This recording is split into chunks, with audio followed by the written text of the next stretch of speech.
En el marco de la ceremonia por la presentación del TC-12 Euron TC-115, el jefe de Estado Mayor de la FAA Brigadier General Javier Isaac también se expresó respecto a las propuestas y ofrecimientos vigentes que están siendo considerados para incorporar un caza a la fuerza.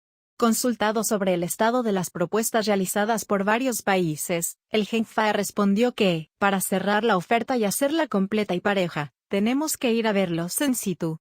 Por ahora tenemos papeles y PowerPoint. En su respuesta aclaró que se tiene que ir a China por el JF-17 y, eventualmente si prospera la oferta de Dinamarca por el F-16. El titular de la FAA destacó que estas visitas son claves para evaluar si lo ofrecido se amolda a lo que se propuso vía documentación. En cuanto a la definición del futuro caza, el brigadier Isaac manifestó que, una vez inspeccionados los aviones, se podrá avanzar en el análisis final y en la elevación de la propuesta del Ministerio de Defensa, quedando en la conducción superior la toma de la decisión final respecto a cuál modelo se amolda a la Argentina. Expresó que la Argentina está en búsqueda de un buen avión, ya que persiste la necesidad de reequiparnos. Los aviones que nos ofrecen son de alta tecnología, agregó, pero también destacó que otros factores importantes son la financiación y el armamento que se ponga a disposición.